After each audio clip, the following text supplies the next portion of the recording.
When I was a little girl, my mom and dad used to read to me every single night. I would get to choose what book that they read to me. I was always so excited for bedtime because of it.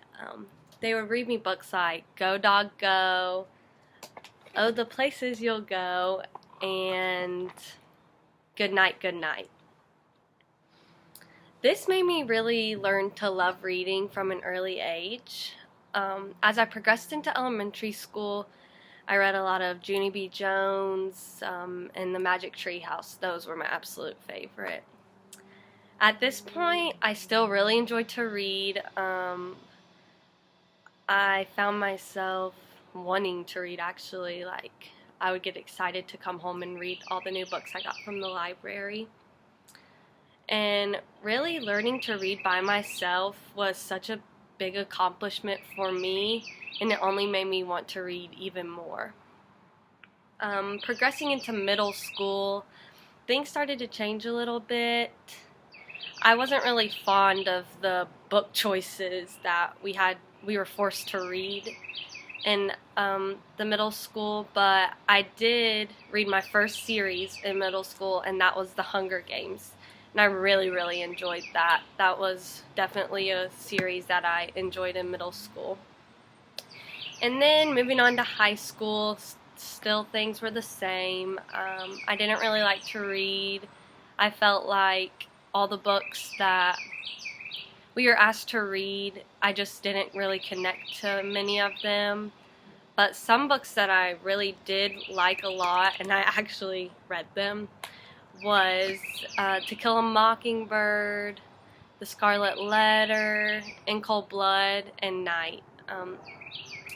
Although my love for reading has somewhat faded as I've gotten older, there's always been one book that's been consistent in my life, and that's the Bible. I've always enjoyed reading the Bible ever since I was little.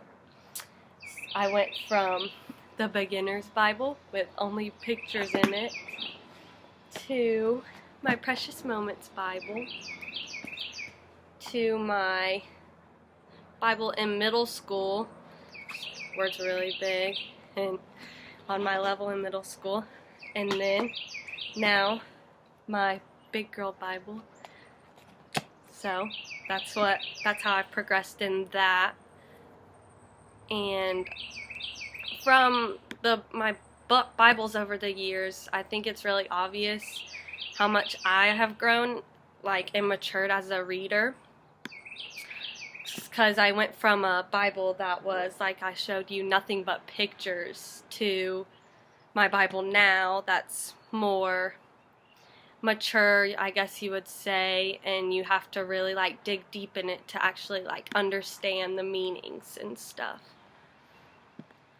The Bible, to me, is a book that every time I open it, I learn something new every time. It is what really encourages me and motivates me, and ultimately it makes me a better person, and it really has shaped me into the person that I am today. And I know that this is a book that I will never get tired of, and it will always be a constant thing in my life. I believe that me getting more mature in my reading has really reflected in my writing as well. When I was little, I liked to write. I had all these little diaries and journals that I used to keep to write about how my day was every day, and just random stuff. There's no telling, honestly, what I had in them.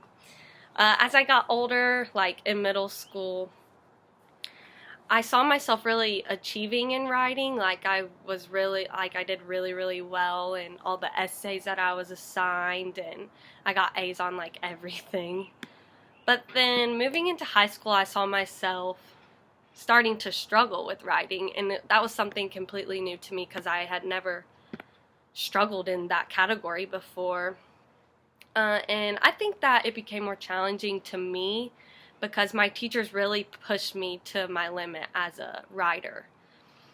Like, I began to learn more about organization and literary devices being used in my writing, and like making my voice heard in writing, and I've never really had to do that before high school. So I really think that my writing has matured tremendously since I've gotten into high school. And I'm really, really thankful for the teacher that I had in high school, that they've really pushed me to be the best reader and writer that I could possibly be.